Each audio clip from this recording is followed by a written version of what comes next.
Leah. Hi, Pete. Any decisions yet on Jason or Miro? Miro's out. Jason, game time decision. What are the biggest challenges that the Winnipeg Jets pose for you? That's a good question. You know, where do you start? I mean, President's Trophy winning team. They did it all year. Obviously, really good defensive structure. You know, the best goaltender in the league. And then they've got a combination. They defend well, and they can also, you know, quick strike offense with some of their key guys. So, you know, they credit to their coaches and how they're built. They've got a real identity to their game that you have to, you know, get past.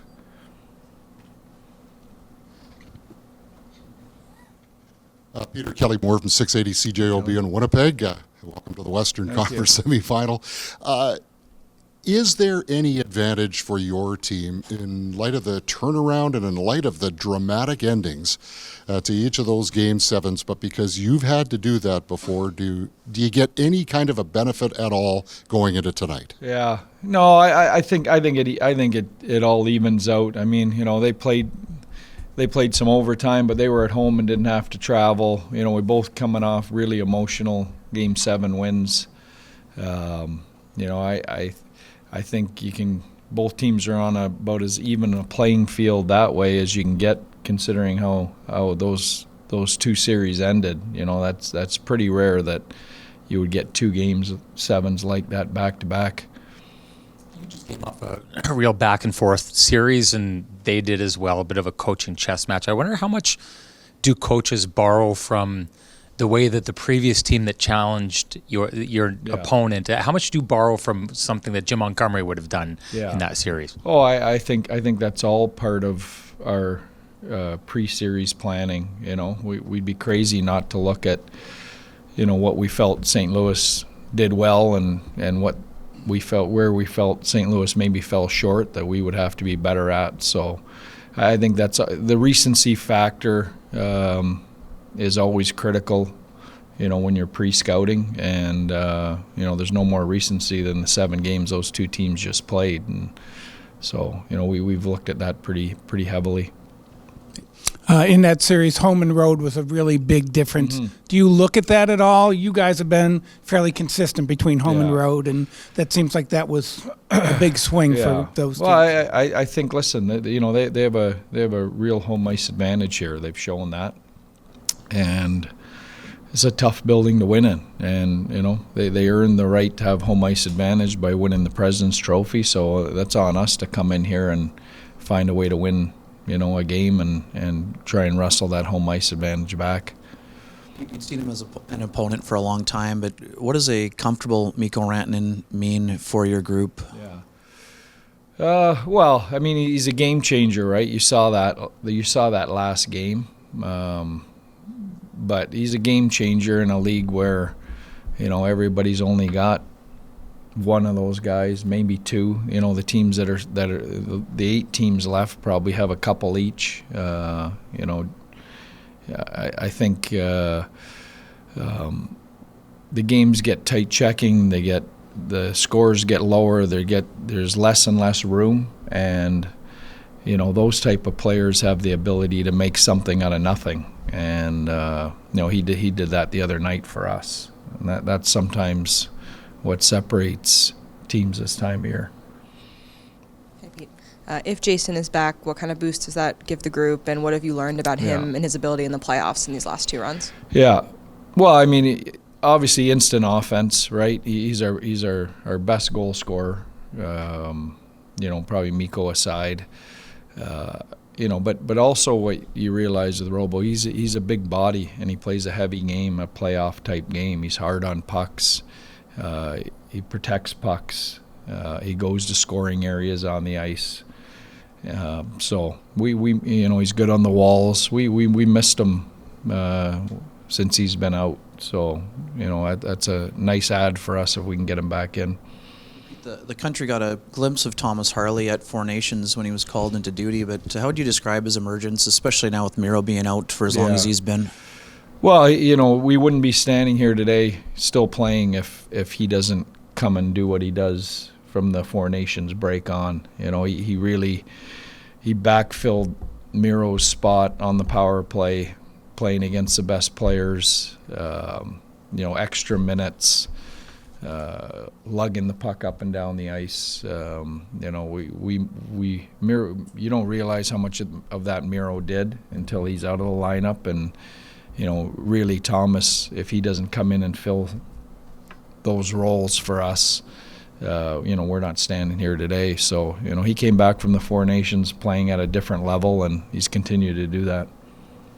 Peter, in light of your personal track record, have you considered hiring a hypnotist to convince your players this is Game 7 and not Game 1?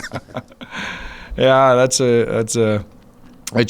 shows you, you know, how much good fortune is involved in records either way, and how little control you have. I mean, it's not like I'm coaching harder in Game 7 than I am in Game 1, and I've got to get my head out of my ass, so to speak. So, you know, and you can't hold that on the players either. I think everybody wants to win every game in the playoffs, and everyone understands the significance of winning the first game, or, you know, of not getting behind in a series. So, you know, it's not like, you know, that isn't on our radar, but we'll be ready to play. What'd you learn about Scott Arniel working with him at the Worlds of 1 year? Yeah, you know, I'm real happy for Arnie. You know, I think I worked with him a long time ago. He was still head coach in Columbus at the time, so you're going back, what is that now, 10 years ago? You know, I thought he got, like a lot of young coaches in the league, I went through it. You know, you don't always get the best situation when you come into the league, and that's just reality. I got the good fortune of, you know, getting a second chance immediately with Lou Lamoriello, and you know, I'll always be grateful for that.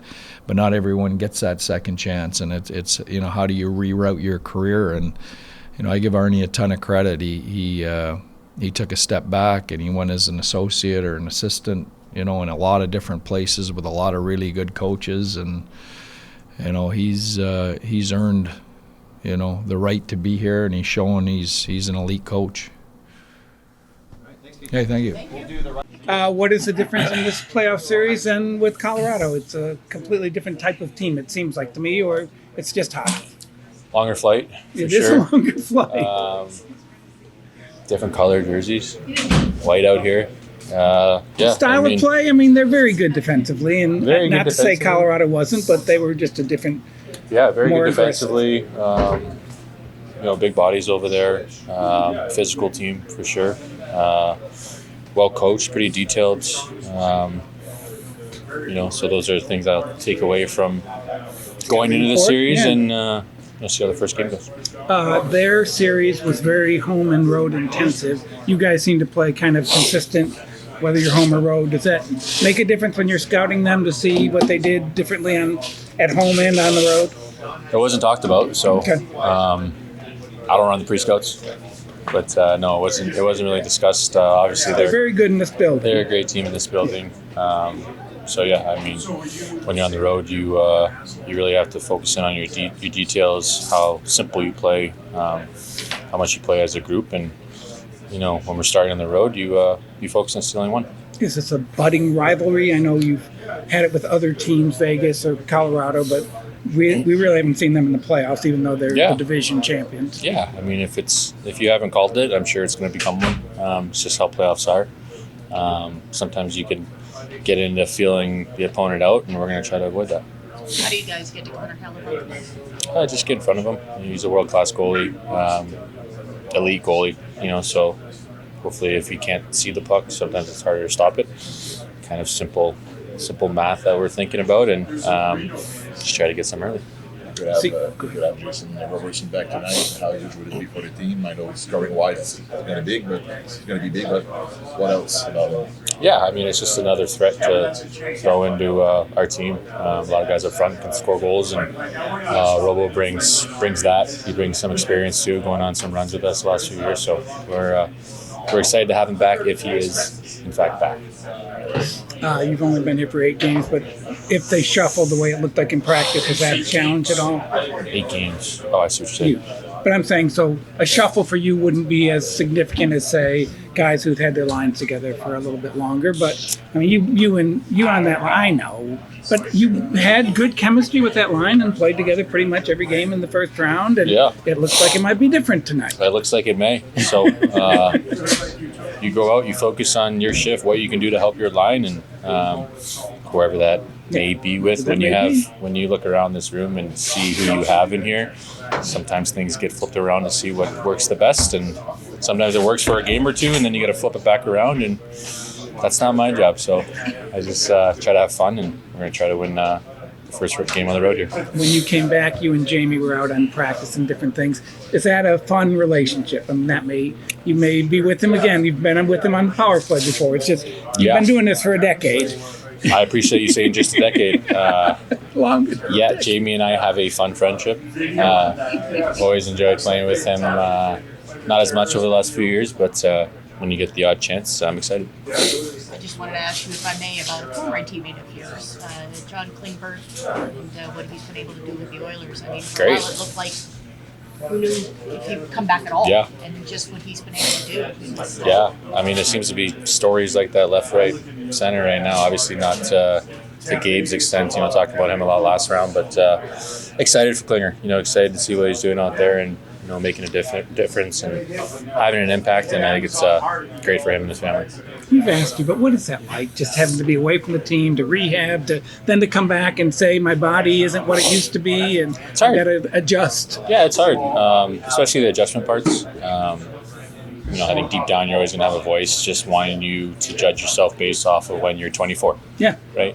So those are things you fight, and then if you can't do certain things, you try to reevaluate your game. You try to, maybe it's penalty killing, and maybe Klinger's playing really good defensively. I don't know. I haven't watched too much of the series, but there's little things that you just grow, and that comes with experience. And I mean, we all just love the game, right? So we just want to be a part of it and be a part of the emotions, being a part of having a coach yell anything, right? Yeah. Like that's just what you miss when you're out and what you appreciate when you're back. How much different? Yeah, you can talk about the experience as well, the experience in that room. So how much do you rely on that in this journey? All the time. I mean, always. I mean, whether you're down a game in the series or you got to win a game on the road or you're down a goal or two in a period, I mean, you always kind of touch back into the experiences. It's an unfortunate way sports are, but they always seem to have to be that you got to lose a lot to win. You got to tap back into those moments and those feelings and experiences, and that's usually the team that goes a far way is the ones that have experience. What is the difference between Colorado and Winnipeg? There seem to be different types of hockey that you might be seeing, or is it just hockey? They're different teams, but it's still hockey. They're a little better defensively, I think. They're probably a little heavier. But, I mean, they got talented forwards. They're fast off the rush, and they transition the puck well, so it's really similar but different. When you played them in the regular season, it seems like patience was a key against them. Is that accurate, or just seems like they counterattack very well, that the games are, more of a chess match a little bit in the games you played during the regular season? Yeah, I mean, who knows? They were the best team in the league for a reason. They're a good team. They defend well. They counterattack well. They don't give you any free offense, so we're going to have to work for it tonight and get pucks and buys to the net. If Jason comes back, what have you seen from him? And when you're out there in practice, he obviously likes the puck on his stick and likes to shoot a lot. Yeah, that's Robo in a nutshell. He's a shooter. He looks good in practice. He looks normal to me. Does he bring energy? Because it seems like he does. I hope so. He's been resting for a couple of weeks now, so he's got fresh legs. But yeah, he'll be a boost to our team, boost to our forward group, and hopefully he can score. As a representative of Team Canada, are playoff games up here different when you played in Edmonton or in other places? It seems like it gets revved up. I don't know. I mean, I think the whiteout tonight will be cool. I haven't seen that before in person, so it'll be interesting to see that. But playoffs are cool wherever.